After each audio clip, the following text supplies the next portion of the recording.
All right, sir. So who do I have here with me today? Mark Coffee. Mark. I'll just say Mark. Is that all right?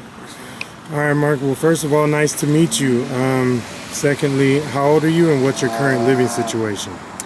43. I'm on the streets. Could you elaborate on what's a day in the life like out here for you, man? Wake up or be awake. Loot and pillage. Loot and pillage. Just, hanging out with friends. Wake up, pretty much free, man.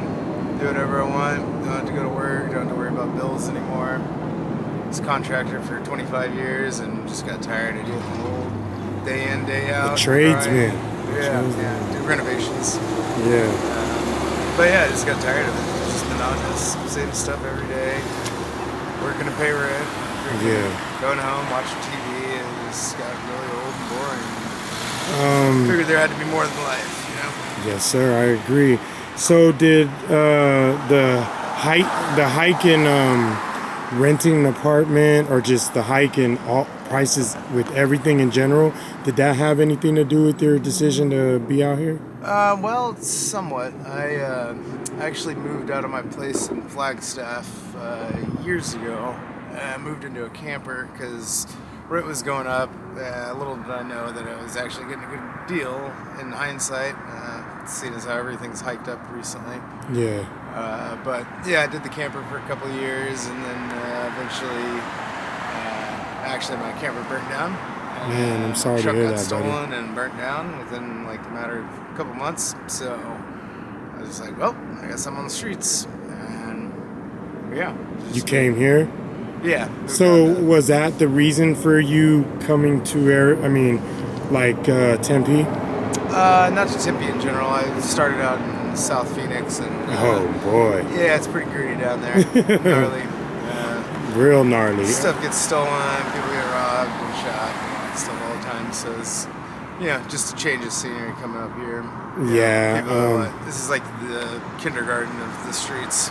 Yes, sir, it is. I tell people I'm all over the valley, and I tell people all the time, when I'm in Phoenix, and as long as they have their mental state is still good and things like that, I'll let them know, hey man, you should come to Tempe. There's a lot of resources here, and it seems to be like a younger network of people here, even though that don't matter. The main thing is the camaraderie. Like the camaraderie is just, it's second to none here as far as homelessness goes and being displaced. Wouldn't you agree? Yeah. I mean, I don't know. The scene's pretty dirty anymore. People steal from each other all the time. It's just kind of, if you're not watching your back 100% of the time, you're going to get freaking taken advantage of. Yeah. It's, I don't know, little to be desired there as far as people being on the up and up, but yeah. Man, since you said something about stealing, I never have got an answer for this. Why do people that are displaced, why do they like to steal credentials? Meaning, your ID, social security card, and things like that.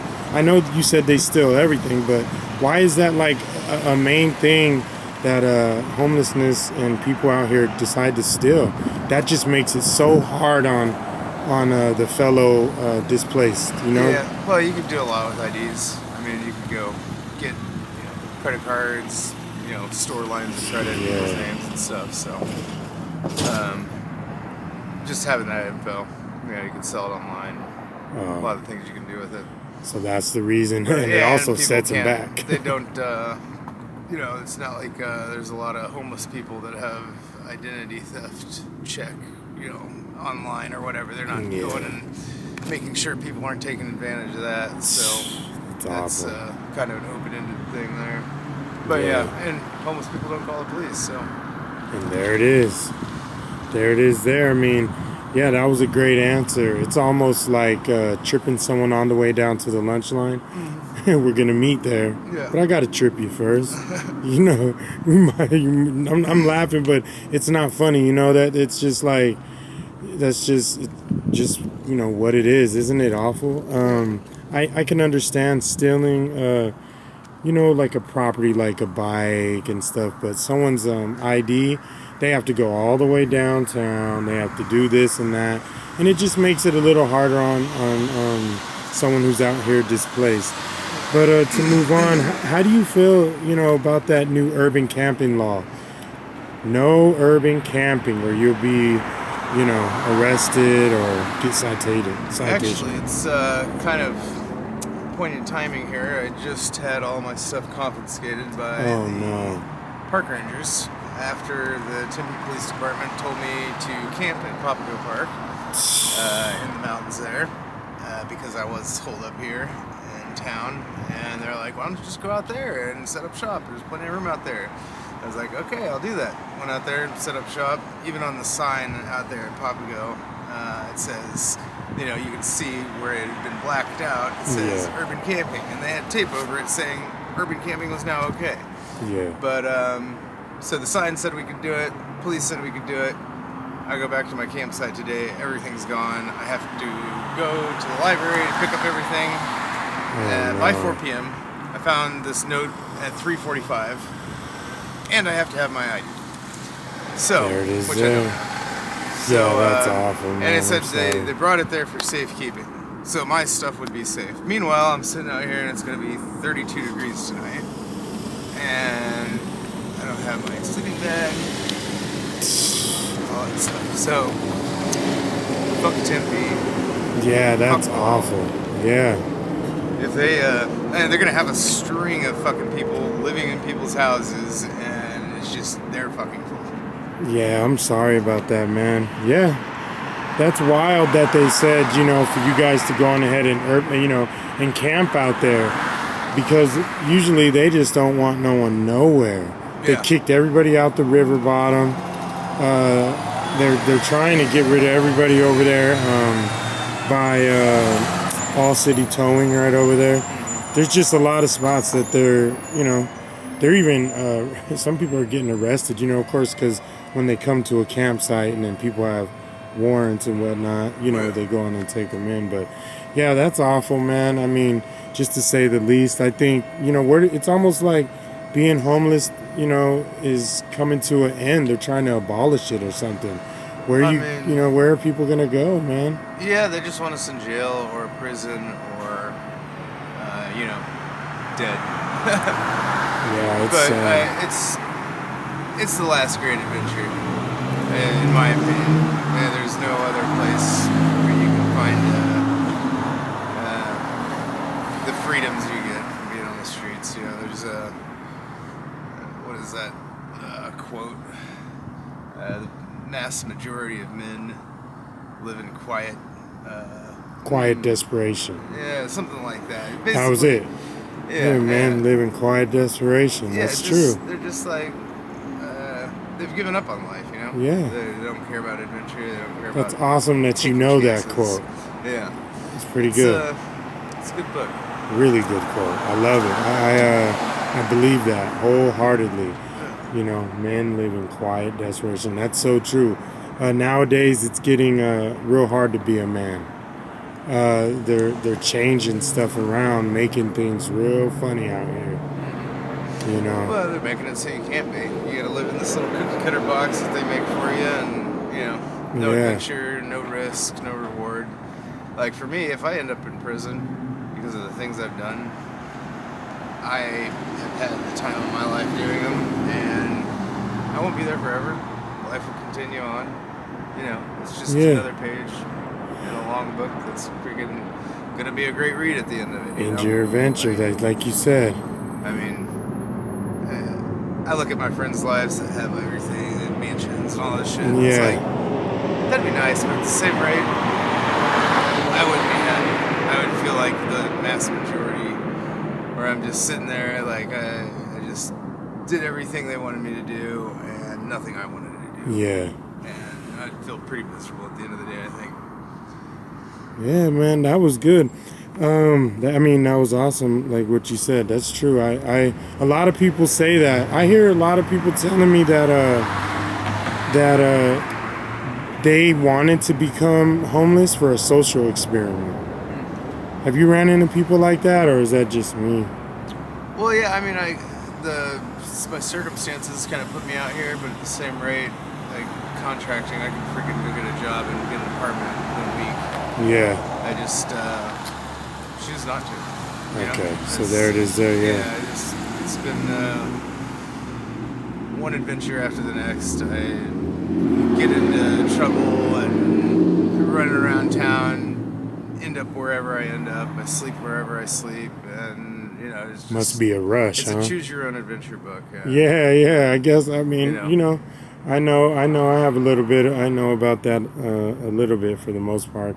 I've been locked up and stuff like that, and I always wasn't the best person in the world. But I changed my life, for my son and my wife and stuff. So, it's been over about 15, 20 years for me that I've been out ripping and running and stuff. And I have another question for you before we end this. Why are these, I don't know if it's youngsters or what, but have you noticed, like, sometimes there'll be like 30 people at a bus stop just getting it in, we'll just say that, passing a bowl around in front of, God and everybody. Good dope hits the streets, and party just develops, Yeah. Whoever's got it, that's where they end up. Forget about it, huh? Man, we party till 2, 3 o'clock in the morning sometimes, just wherever it happens, Isn't that a trip? Back when I was, like I said, 20 years ago or so, I would have to, we would hide. There is no way I'm going to do it right in front of a police officer. People just don't care no more. I guess it's gotten to that point where they're just like, hey, like you said, forget about it. Good stuff. If the good blues come in and somebody's got them, it starts out 2 or 3 people sitting there smoking a tray. Before you know it, there's 10. Someone brings music, then there's 20. You're funny, then it's man. 4 hours later, and everybody's You keep it dancing, real, huh? The sun's up. Yeah, it's like, I guess we're doing this. And the cops show up, and we're like, all right, see you later. Yeah. And just everybody goes their own way. Everybody disperses. Yeah. Nobody wants to go to jail, but we're gonna have fun until we can't. Rock star life, right? Yeah. That's awesome. Might not make it. Yeah. Do you have family members who care about you, kids or anything? No, I don't have kids. No? A wife or anything? No? No. I have a sister. She cares. How does she feel about you being out here? I'm sure she would rather me be doing something else, but she knows I'm hardcore. Like, she can barely eat like a mushroom. Yeah, okay. She'll freak out, but like she always said I'm the king of fuck around and find out when it comes to drugs. So I just do shit, And is that your drug of choice? You mentioned earlier, blues. No, I like cocaine personally. Oh, okay. But I mean, I'm doing Fetty, powder. Okay. Yeah. But it's I don't always do the drug of choice because it's you got to switch it up every now and then. Otherwise, you just get stuck crazy. out, strung out on that one thing, and then you'd be one of these crazy people walking around. But so every couple of years, I'll switch it up and do something else. Yeah, just you're really like a movie, man. That's cool. I mean, in that sense, I like how you just, you're just like a book, like you said. Like you'll switch off and on and just do things by how the day presents itself. It kind of seems like that. Well, man, this was an awesome interview. One last thing. Where do you see yourself in the next 5 years, if you can think out that far? And I'll probably be getting off the streets here soon, in the next month or two. Do the whole stint in rehab, detox, and then rehab. Like a 60 or 90-day thing, and just treat myself right for the year and a half I've been abusing myself otherwise. But I think I want to start writing. Writing like music or just books or like books. Like, that sounds fiction. cool. Yeah, I never knew anybody who could write a book, but that's awesome. I would love to. I wish I could just write a book. When you write things, it's different. It's like something a lot different. I was reading we were taking a little course recently about,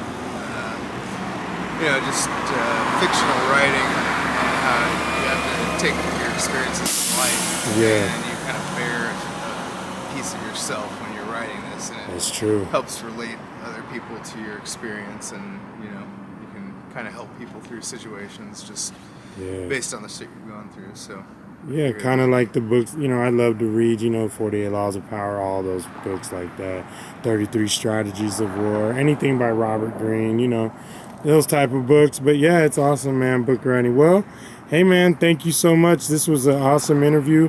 Hopefully next time I see you, man, we'll get a part 2, and you'll be in a lot better of a situation than you are now, and getting a hand up in life, bro. You have a good one. Thank you so much, buddy. you too, appreciate it. Yeah.